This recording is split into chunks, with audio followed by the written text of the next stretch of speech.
Good morning, सुप्रभात। स्वागत है आप सभी का। आप देख रहे हैं न्यूज गंगा और मैं हूं आपके साथ मनीषा। वक्त हो चला है दिन भर की बड़ी और ताजा खबरों की ओर रुख करने का और शुरुआत कर लेंगे सुर्खियों के साथ। उत्तर प्रदेश में आज निकाय चुनाव के तहत दूसरे चरण की वोटिंग, सुरक्षा के कड़े इंतजाम। अब नीतीश कुमार की नजर महाराष्ट्र पर, आज करेंगे उद्धव और शरद से मुलाकात।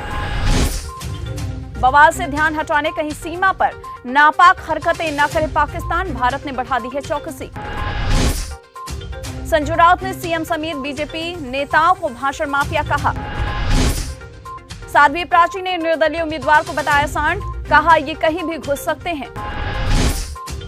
कौन है बागेश्वर बाबा, हम नहीं जानते, सियासी बवाल के बीच केंद्रीय मंत्री आरके सिंह का बड़ा बयान। श्रद्धा हत्याकांड मामले में साकेत कोर्ट में 1 जून को सुनवाई। सुकेश चंद्रशेखर ने केजरीवाल पर लगाया नया आरोप, नए लेटर में कहा वो नहीं करते देश के कानून का सम्मान। छत्तीसगढ़ में कोयला कमीशन मामले में ईडी ने 7 आरोपियों की 51.40 करोड़ की संपत्ति अटैच की। और चारधाम यात्रा में बाहरी राज्यों के वाहनों पर लगाई जाए रोक, हरिद्वार टैक्सी यूनियन ने शुरू कर दिया है प्रदर्शन।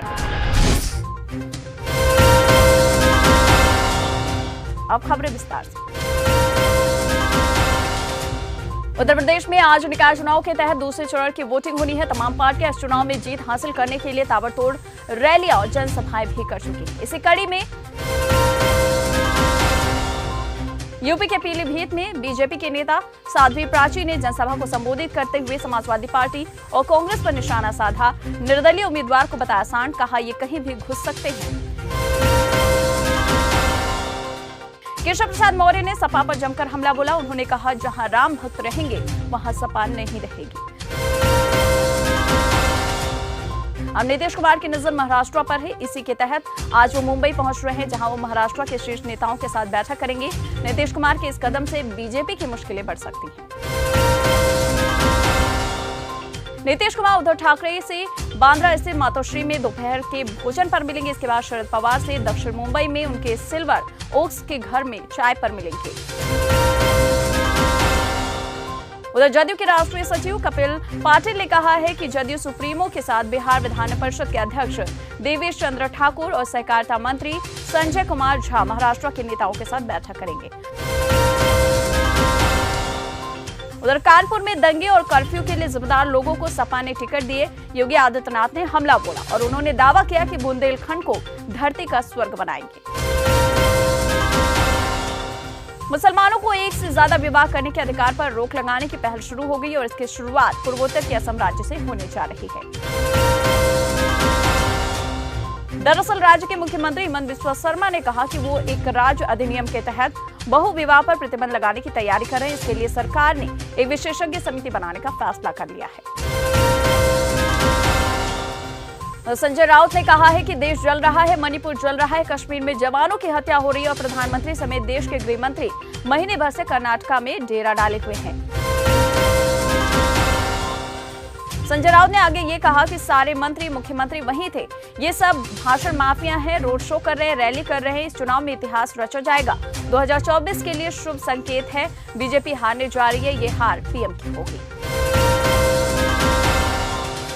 बागेश्वर धाम के प्रमुख वीरेंद्र शास्त्री के पटना आगमन को लेकर हो रही बयानबाजी को प्रशांत किशोर ने गैर जरूरी बताया। कहा संविधान के दायरे में सबको देश में कहीं भी आने जाने का अधिकार है। पंजाब के मुख्यमंत्री भगवंत मान ने अब ट्वीट कर कहा कि मणिपुर में फैली हिंसा के चलते वहां अगर कोई भी पंजाबी फंस गया है या कोई छात्र फंसा हुआ है तो वो इस नंबर यानी 9417936222 पर संपर्क कर सकता है।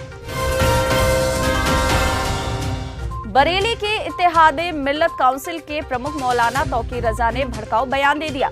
मौलाना तौकीर रजा ने कहा कि माफिया अतीक की मौत का बदला लेने के साथ ही आजम खां के ऊपर हुए जुल्मों का बदला लेना है। मध्य प्रदेश पुलिस के आतंकवाद निरोधक दस्ते यानी एटीएस ने कट्टरपंथी संगठन हिज्ब उत तहरीर से जुड़े होने के संदेह में राज्य के 2 शहरों में 11 लोगों को तथा तेलंगाना पुलिस ने 5 अन्य लोगों को हैदराबाद से गिरफ्तार किया। मणिपुर की वर्तमान परिस्थितियों के चलते उत्तर प्रदेश के छात्रों को सुरक्षित निकाले के अभियान के अगले 2 दिनों में सकुशल घर वापस लाने के लिए प्रयास किए जा रहे हैं।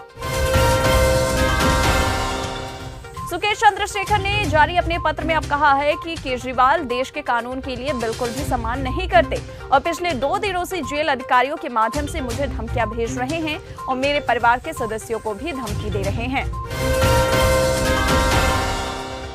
बजरंग दल ने बीते दिनों बेंगलुरु समेत कई इलाकों में हनुमान चालीसा का पाठ किया। इस दौरान बजरंग दल ने ये कहा कि बजरंगबली कांग्रेस को सबक सिखाएंगे। पंजाब की जेल में रहते हुए गैंगस्टर लॉरेंस बिश्नोई अपना नेटवर्क पाकिस्तान में मजबूत कर रहा था। बिश्नोई को पंजाब जेल से गुजरात की साबरमती जेल में शिफ्ट किया गया है। बागेश्वर धाम के पीठाधीश्वर धीरेन्द्र शास्त्री अपनी बिहार यात्रा को लेकर सुर्खियों में छाए हुए हैं। बिहार में लालू प्रसाद यादव की पार्टी राष्ट्रीय जनता दल धीरेन्द्र शास्त्री का पुरजोर विरोध कर रही है। वहीं अब तेज प्रताप यादव ने कहा कि बागेश्वर बाबा रोजाना अपने आदमियों को माफी मांगने के लिए बिहार भेज रहे हैं। बागेश्वर बाबा कायर और देशद्रोही है, वो हिंदू और मुसलमानों को लड़वा रहे हैं। आपको बता दें धीरेन्द्र शास्त्री 12 मई को पटना में दरबार लगाने वाले हैं। 13 से 17 मई के बीच वो पटना में भागवत कथा कहने वाले हैं। उनके इस कार्यक्रम को लेकर बिहार में बवाल मचा हुआ है। इधर केंद्रीय मंत्री आर.के. सिंह ने कहा है कि बागेश्वर बाबा को वो जानते ही नहीं। कौन है बागेश्वर बाबा? इंडियन आर्मी की यूनिफॉर्म को लेकर बड़ा बदलाव हुआ है। 1 अगस्त से ब्रिगेडियर और उसके ऊपर के रैंक के अधिकारियों के लिए एक समान वर्दी होगी, भले ही उनके मूल कैडरों नियुक्ति कुछ भी हो। ईडी ने छत्तीसगढ़ में चल रहे 25 रुपए प्रति टन कोयले पर कमीशन मामले में विधायकों को और एक आईएएस अधिकारी समेत 2 आरोपियों की 51.40 करोड़ रुपए की संपत्ति अटैच कर ली है। मुख्तार अंसारी के शूटर अंगर राय पर यूपी पुलिस का शिकंजा कसता ही जा रहा है। IS 191 गैंग के इस सदस्य को पुलिस तलाश रही। अब गाजीपुर में अंगद राय की 7.17 करोड़ रुपए की प्रॉपर्टी कुर्क कर दी गई है।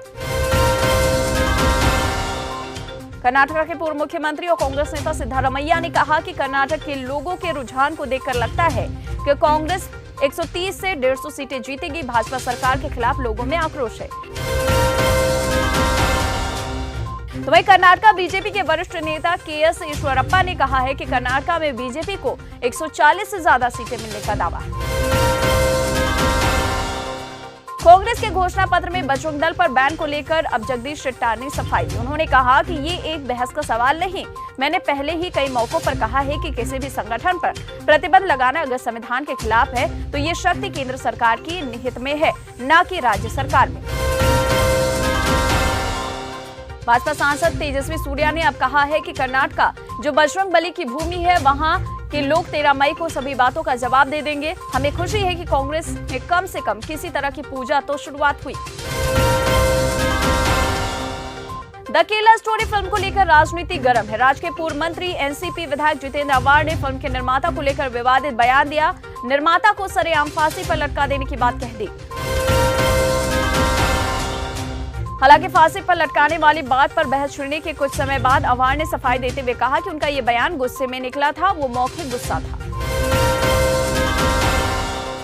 कर्नाटक में मुस्लिम के आरक्षण खत्म करने के मामले में अगली सुनवाई 25 जुलाई को होगी। अदालत में सीनियर वकील लेखा मिश्रा ने मुसलमानों के आरक्षण खत्म करने की बात करते हैं, जो जज साहब ने कहा कि उन्हें ऐसा बयान नहीं देना चाहिए। इस्लामिया शरिया कानून कायम करना था मकसद। हिज़्ब उत तहरीर के 11 लोग MP से गिरफ्तार किए गए। चुनाव से पहले कैबिनेट की मीटिंग में शिवराज सरकार ने किसानों को बड़ी सौगात दी। कैबिनेट मीटिंग में सरकार ने 11 लाख से अधिक डिफॉल्टर किसानों का ब्याज माफ करने का फैसला किया है। मुख्यमंत्री अशोक गहलोत की ओर से एक बयान जारी किया गया था। इसमें गहलोत ने कहा कि जिन विधायकों ने 2020 के राजनीतिक संकट के दौरान कई विधायकों को पैसा दिया गया, जिन विधायकों ने ये पैसा लिया वो पैसा अमित शाह को वापस लौटा देना चाहिए। अब गहलोत वाले भाषण के बाद खाचरियावास की खरी कहा, सोनिया और राहुल गांधी की वजह से बची थी राजस्थान की सरकार। खाचरियावास ने कहा कि सीएम उनसे करीब 20 वर्ष सीनियर हैं, ऐसे में वो खुद जाने कि उन्होंने ये बयान क्यों दिया। दिल्ली के जंतर मंतर पर पहलवानों के चल रहे धरने में खाप पंचायत और किसान नेता राकेश टिकैत के शामिल होने को लेकर क्षत्रिय युवा वाहिनी में आक्रोश व्याप्त हो गया। इसके विरोध में क्षत्रिय युवा वाहिनी के 4000 कार्यकर्ता बुलडोजर के साथ दिल्ली कूच करेंगे। केंद्रीय मंत्री सत्यपाल सिंह बघेल ने मुस्लिमों को लेकर आपत्तिजनक बयान दिया। उन्होंने कहा कि सहिष्णु मुस्लिमों को उंगलियों पर गिना जा सकता है। केंद्रीय मंत्री ने यह भी दावा किया कि जो मुट्ठी भर सहिष्णु मुसलमान हैं, वो भी इसका मुखौटा पहनते हैं ताकि उपराष्ट्रपति या राज्यपाल पद मिल सके उन्हें। दिल्ली से सटे नोएडा में अब पानी यानी जल सीवर के बिलों का भुगतान मोबाइल ऐप से किया जा सकेगा। नोएडा अथॉरिटी की सीईओ रितु महेश्वरी ने जल ऐप लॉन्च कर दिया है। देश की सर्वोच्च अदालत सुप्रीम कोर्ट ने कहा कि लाइव स्ट्रीमिंग के चलते कोर्ट आम नागरिकों के घरों और दिलों तक पहुंच रहा है। कोर्ट की लाइव स्ट्रीमिंग को घर घर पहुंचाने के लिए इसे अन्य भाषाओं में भी उपलब्ध कराने की जरूरत है। उत्तराखंड के हर की पौड़ी में धर्म छिपाकर रेस्टोरेंट चलाने वाले युवक को लोगों ने पकड़कर पुलिस को सौंप दिया। उसके आधार कार्ड में पिता का नाम मुस्लिम था। जमीयत उलेमा हिंद ने सुप्रीम कोर्ट से कहा है कि याचिकाकर्ताओं को ये दलील है कि समलैंगिक विवाह को मान्यता देने के मामले में संसद कुछ नहीं करेगी, इसलिए कोर्ट को ये मान्यता देनी चाहिए। ये बहुत ही खतरनाक सुझाव है। चारधाम यात्रा में दूसरे राज्यों के वाहनों को मान्य किए जाने पर हरिद्वार टैक्सी यूनियन ने प्रदर्शन शुरू कर दिया। यूनियन अन्य राज्यों के वाहनों पर रोक लगाने की मांग कर रही है। उधर कांग्रेस ने एमपी में नारी सम्मान योजना लॉन्च कर दी है। सरकार आने पर इसे लागू करने का वादा किया। वहीं नारी सम्मान योजना की ब्रांड एम्बेसडर पर्वतारोही मेघा परमार बनी। दिल्ली से पटना जाने का रास्ता और भी आसान होने वाला। अगले कुछ साल में 4 लेन नई रोड मिलने जा रही है, जिसके बाद पटना से दिल्ली और दिल्ली से आगरा का सफर आसान हो जाएगा। इसके शुरू होते ही छपरा, समस्तीपुर, वैशाली समेत आसपास के जिलों के लिए लोगों के लिए सहूलियत हो जाएगी। पश्चिम बंगाल में फिल्म द केरला स्टोरी को बैन किए जाने के बाद भाजपा नेता तरुण चुग ने दिल्ली में कहा कि ममता बनर्जी हर एक राष्ट्रीय कार्य में बाधा डालती हैं। आज के भारत में ममता बनर्जी एक आधुनिक भारत की नई जिन्ना के अवतार हैं, जिन्हें देश की तरक्की, देश की हर बात पर ऐतराज है। भारत में कोरोना के मामले घटते जा रहे हैं। आपको बता दें, बीते 24 घंटे में एक दिन में 2109 नए मामले सामने आए। उधर पाकिस्तान में इमरान खान की गिरफ्तारी के बाद से ही हालात बेकाबू हुए हैं। इसी बीच भारत भी अलर्ट हो गया। नियंत्रण रेखा और अंतर्राष्ट्रीय सीमा पर बलों की ओर से कड़ी सुरक्षा रखी जा रही है। अब जाते जाते एक नजर दुनिया की तमाम बड़ी खबरों पर। इमरान खान की गिरफ्तारी पर हाईकोर्ट के फैसले के खिलाफ सुप्रीम कोर्ट जाएगी पीटीआई। अमेरिका कोर्ट ने डोनाल्ड ट्रंप को यौन दुर्व्यवहार का माना दोषी, लगाए $5 मिलियन अमेरिकी डॉलर का जुर्माना। इमरान की गिरफ्तारी पर पाक पीएम शहबाज शरीफ का बयान, कहा सेना को कर रहे थे बदनाम। पाकिस्तान के पूर्व मंत्री शेख रशीद का बड़ा दावा, इमरान खान को धीमा जहर देने की बात कही। और यूके में 3 लोगों के डीएनए से पैदा हुआ बच्चा, बता दें दुनिया का पहला ऐसा मामला। फिलहाल के लिए इस बुलेटिन में इन खबरों में इतना ही। कैसी लगी हमारी जानकारी, ये खबरें कमेंट बॉक्स में टाइप कर सकते हैं। चैनल न्यूज गंगा को सब्सक्राइब नहीं किया है तो सब्सक्राइब कर लीजिए। अगले दिन फिर मिलेंगे, तब तक के लिए स्वस्थ रहिए, मस्त रहिए, देखते रहिए न्यूज गंगा। जय हिंद, जय भारत।